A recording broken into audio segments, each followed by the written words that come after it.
Podría decir que René Melgar es como mi alter ego.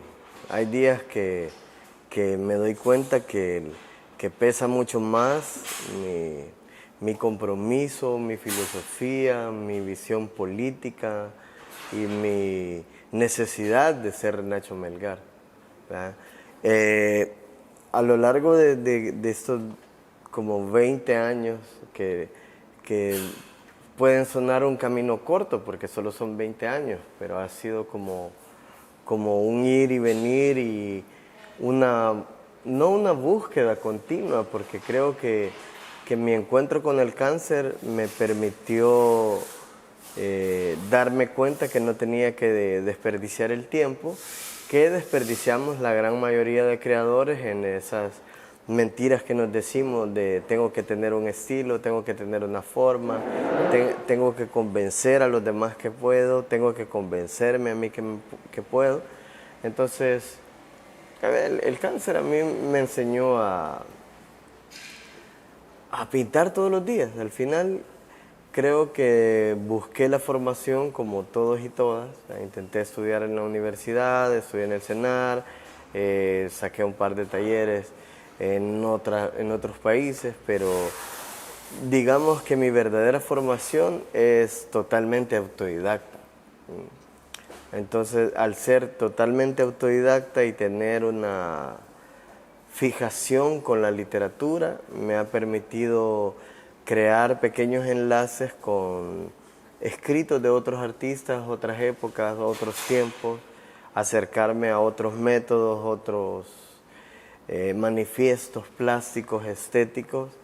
Entonces, artísticamente diría que soy un resultado de mis caprichos y mis inquietudes estéticas.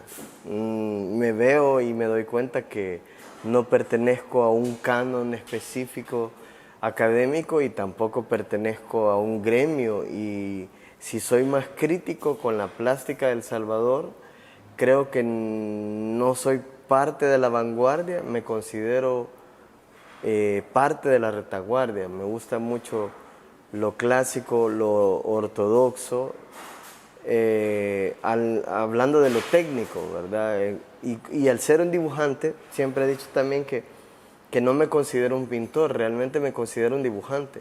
Y al ser un dibujante, mis necesidades plásticas se llenan solo con los dibujos, entonces no me veo dentro de lo conceptual, no me veo dentro de la vanguardia posmoderna, no me veo dentro de los simulacros estéticos que pretenden reflejar otras realidades, ya sea europeas, ya sea gringas, dentro de mi contexto geográfico, y mucho menos me veo dentro del abstracto, ¿verdad? Es como, no me veo dentro de lo que ahora se denomina vanguardia, ¿verdad? Me veo más dentro del segmento del oficio, el oficio como creador, como un dibujante de oficio que está en un constante juego entre la memoria gráfica, porque mis manos suelen trazar mucho, garabatear a partir de la memoria que he guardado, que he almacenado. Me gusta llamarlo inteligencia psicomotriz, ¿verdad? Que es como ese continuo garabateo que tenemos todos los seres humanos, pero cuando llegamos a cierta edad tendemos a borrarlo y empezamos a abrazar la matemática, la historia y todas esas cosas que poco a poco nos van delimitando y creando este personaje que la sociedad quiere que sean tanto hombres y mujeres. Entonces yo como creador me veo en un constante huracán, ¿verdad? Me veo dentro del huracán, ¿verdad? Me veo ahí dentro de esa constante inquietud, porque me gusta mantenerme activo. Siento que podría fácilmente quedarme con uno de mis proyectos y vivir un año, ¿verdad? De la resonancia que implica cada proceso, pero me gusta trabajar, ¿verdad? Me gusta fluir y saber que estoy en ese constante fogueo, ¿verdad? Me gusta hacer un tamal bien cocido, ¿verdad? No me gusta hacer de esos tamalitos semicrudos, todos tetelques que no sabes si llegaron o no. A mí me gusta cocinar mucho mi trabajo, me gusta...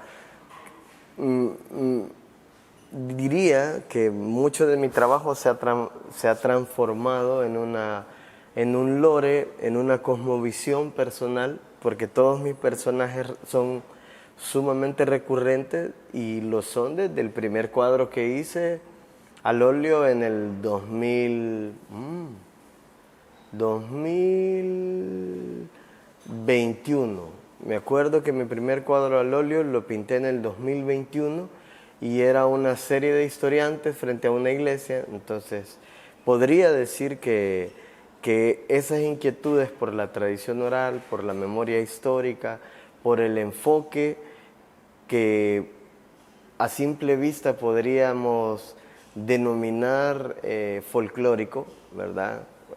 Por no decir que es identidad, por no hablar de que es memoria, por no hablar de que es el sentido del origen, porque la gente tiende a decir, ah, sí, esas cosas son bien folcloristas, son bien naif, son bien... Y hay un montón de ya estereotipos, hay un montón de estereotipos que tenemos dentro de la plástica, ¿verdad? Y que nos gusta, cada vez que algo no se parece a lo que nosotros pintamos, tendemos a descalificarlo desde la óptica simplona, ¿verdad? Y cada vez que vemos un producto plástico, lo vemos con los vicios del pintor, que los vicios del pintor son buscar el error, encontrar la falla de la perspectiva, encontrar la no cadencia del color, lo anacrónico del ritmo, pero que simple y sencillamente no dejamos que el prestidigitador de colores que podríamos ser nosotros los que estamos trabajando en este momento, haga su show.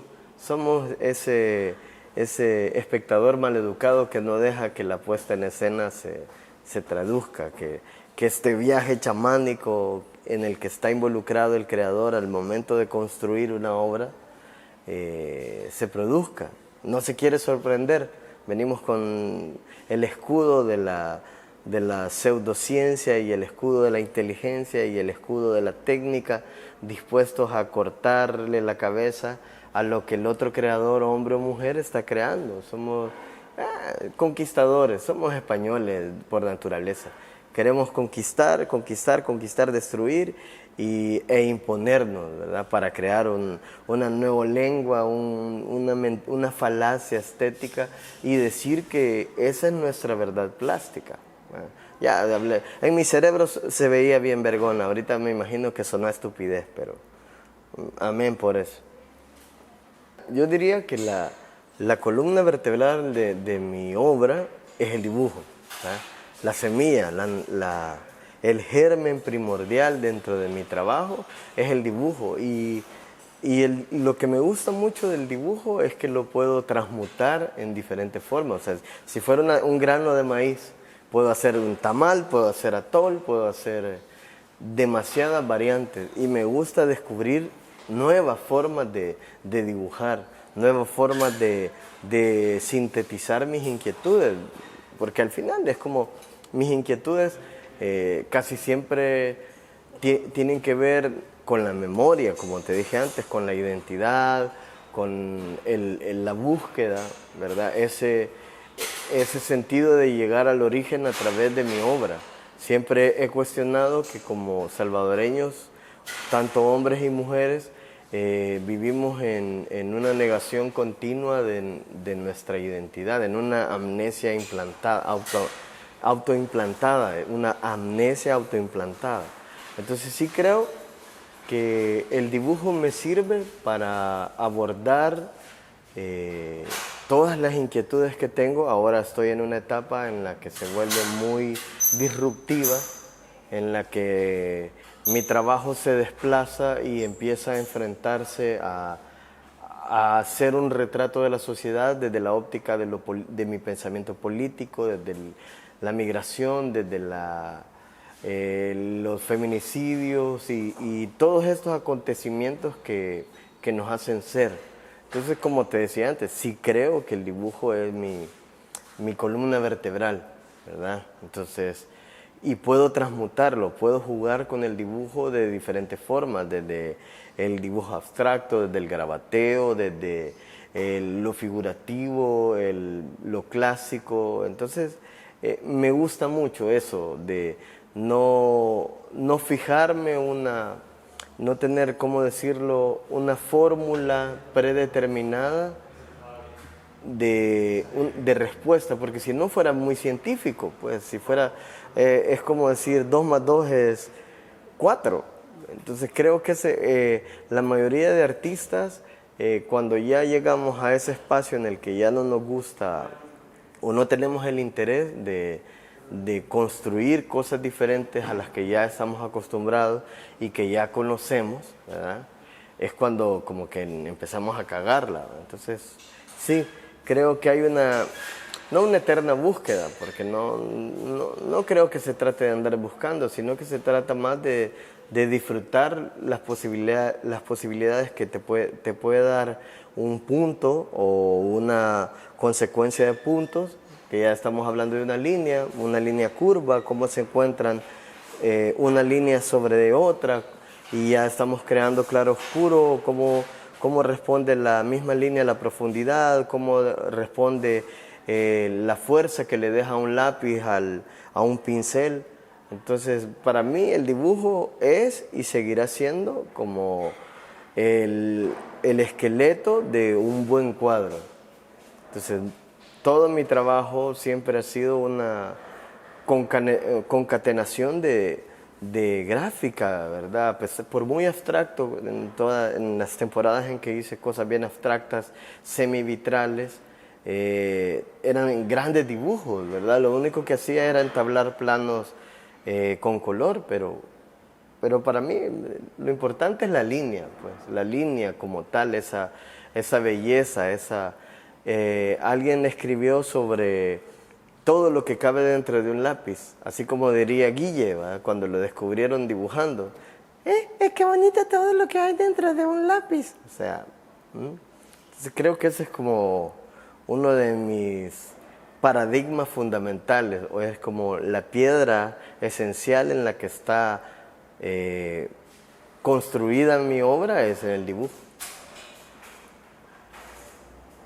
A mí hay llamadas de teléfono que me dan miedo. Y creo que a la llamada que más miedo le tengo es cuando alguien te dice qué bonito lo que haces o me gusta lo que haces, porque eso va a llevar de alguna forma o va a terminar en regalarme algo, ¿verdad?, o es para que te deje conocer, o es para... que esos ya son conflictos personales que tengo con la gente. Entonces, cuando alguien me dijo como que si podía donar un mural, sobre todo en este momento de salud de mi vida, ¿verdad?, es como...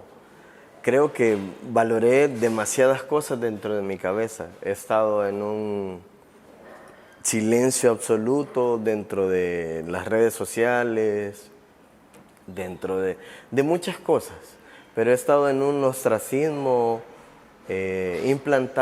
autoimplantado, porque he decidido como alejarme de muchas cosas para ver cómo va mi vida con mi familia, con mi esposa, mi hija, mi jauría, mis 4 perros. O sea, más allá de la importancia que ha tenido siempre mi trabajo, he empezado a producir cosas para mí y he estado como desaturando el cerebro de todas estas necesidades, de cosas que no había hecho antes, no sé, por miedo, por comodidad o por necesidad de producir obra para vender, ¿verdad? Porque al final también tenemos que entrar en tenemos que hablar de esa verdad, de que no todo lo que producimos es arte, de que no todo lo que hacemos tiene la connotación de la pureza o la limpieza de una obra de arte, sino que mucho de lo que estamos produciendo siempre tiene que ver con venderlo, con que me lo compren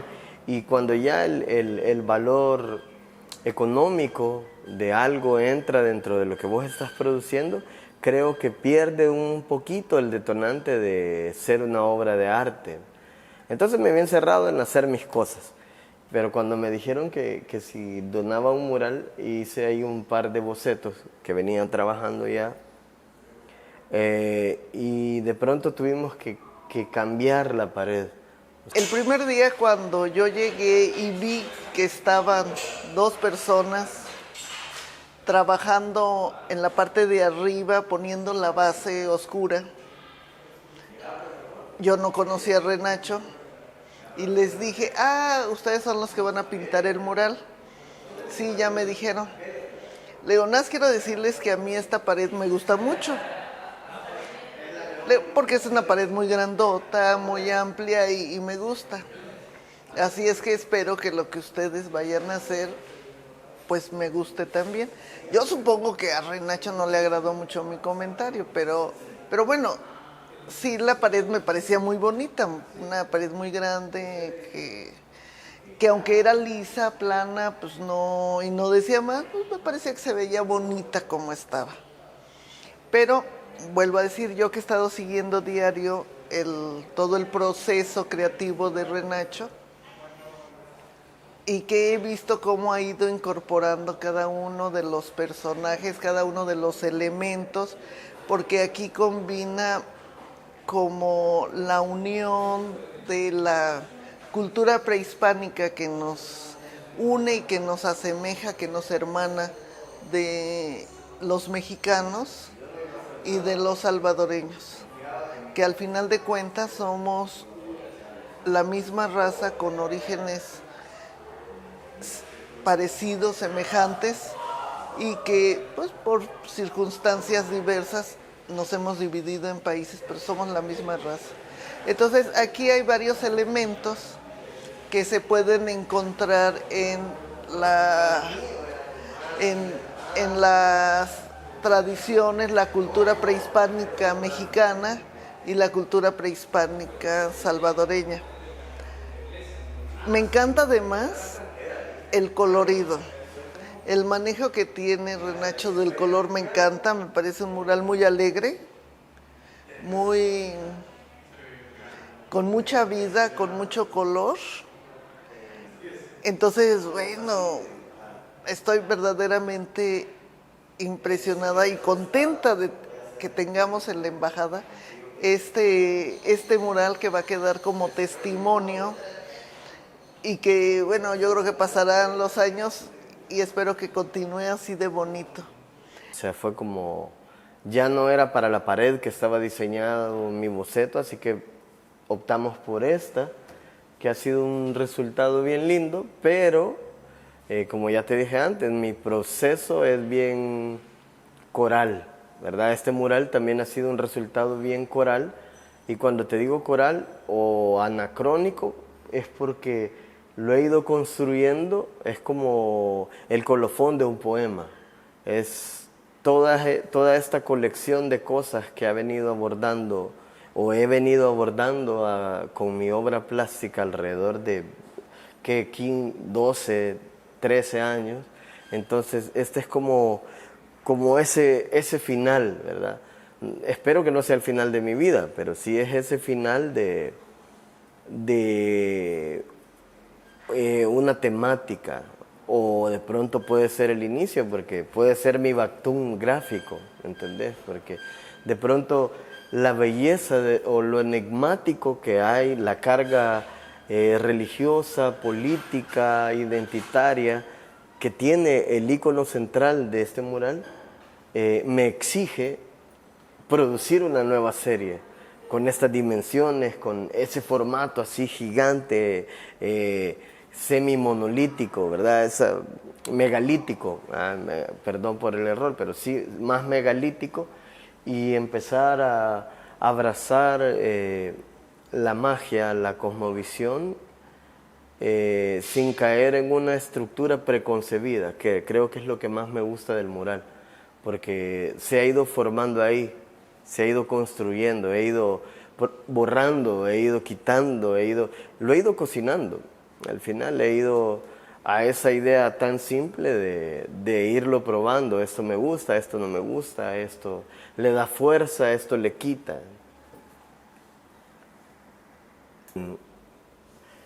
Cuando Pedro Chofrá, como antropólogo, ¿verdad? Como esa parte pensante, ¿verdad? Como esa, creo que nos ha pasado a todos y todas cada vez que emigramos, cada vez que llegamos a otra cultura más grande que la nuestra.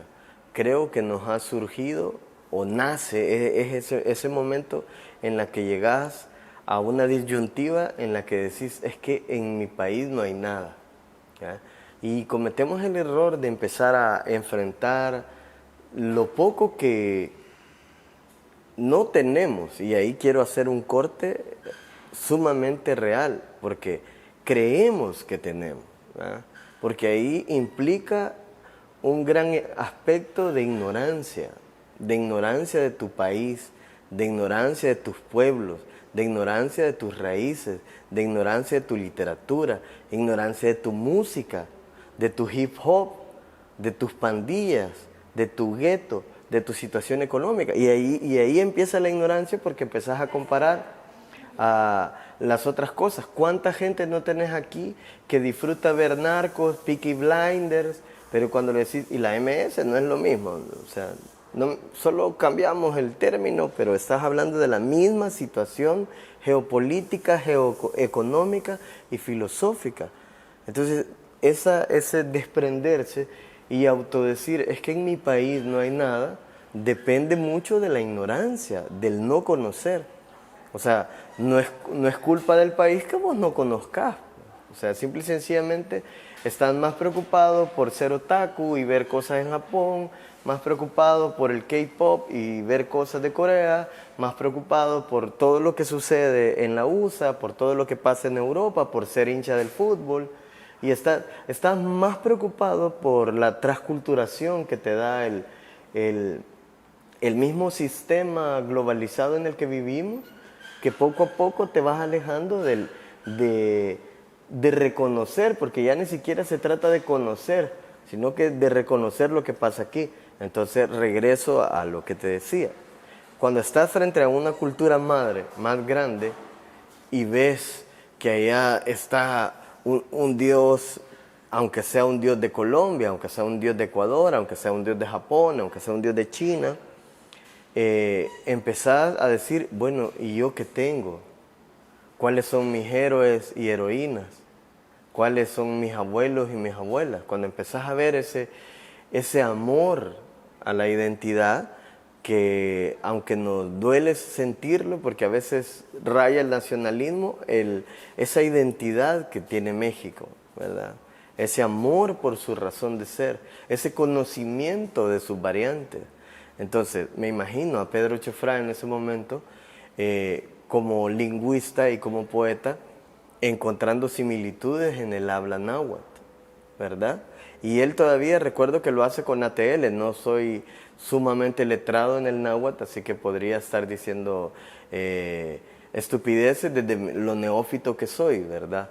Pero, sin embargo, me doy cuenta que él encontró esas variantes y decidió hacer un gran canto hermoso, como lo es Los Nietos del Jaguar, ¿verdad? En el que habla de la eterna migración, seguimos caminando, estamos caminando, pariendo caminando, bailando caminando, llorando caminando, y poco a poco hay se vuelve un catalizador para hacer las preguntas correctas. ¿De dónde somos? ¿A dónde vamos? ¿Verdad? Y creo que para mí Pedro Chofrá ha sido como uno de los factores sumamente, un eje también dentro de este mural, dentro de las inquietudes que plantea él.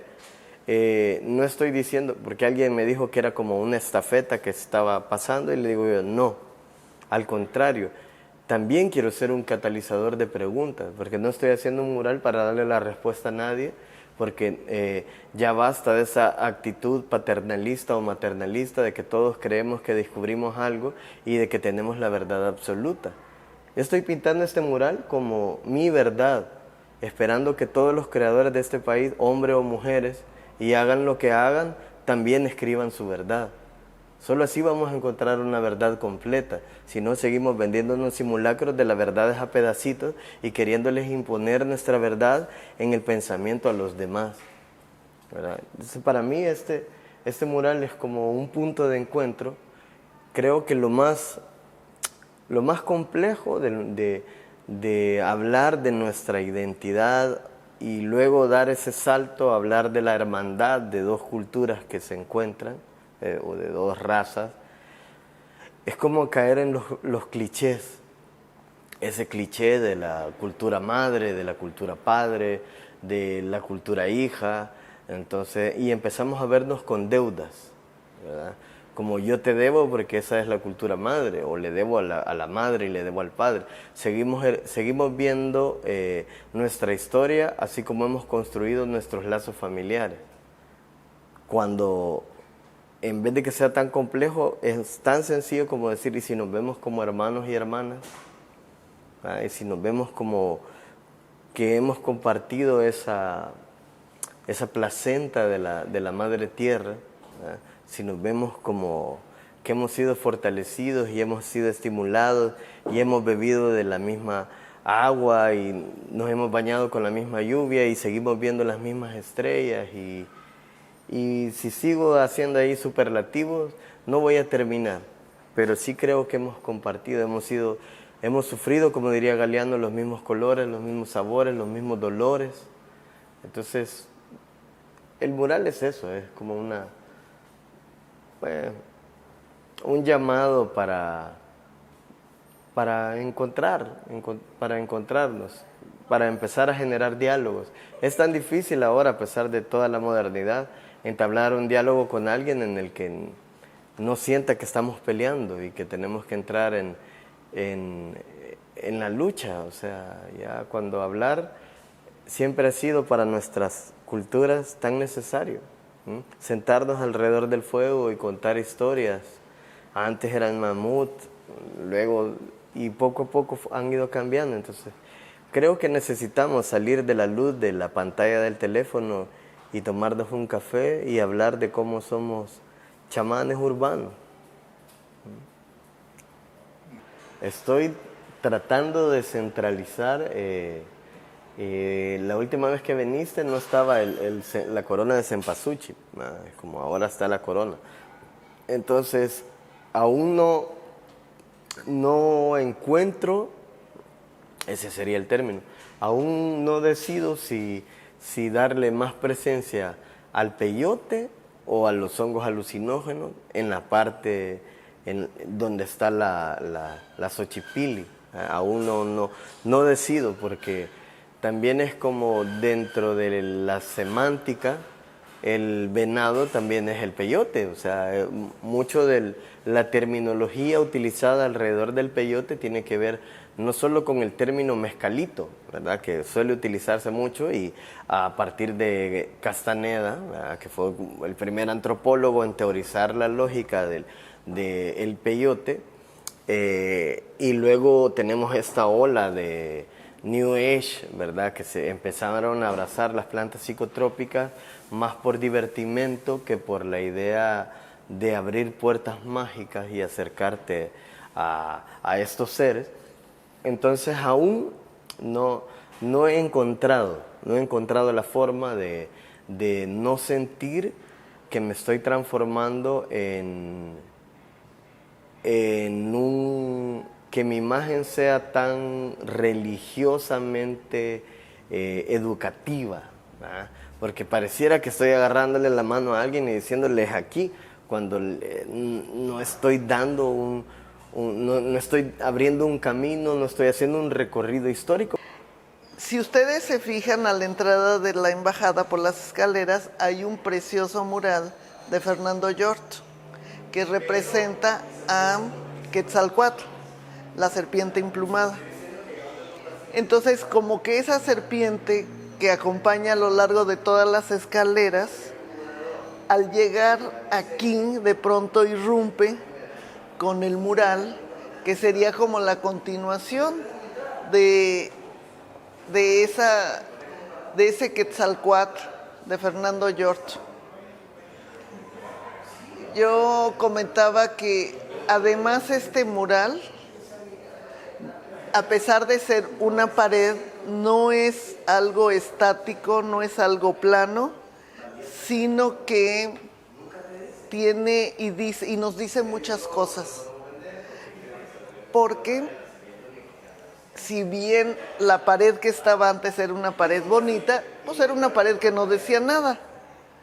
La pared que tenemos ahora con el mural es una pared que nos dice mucho.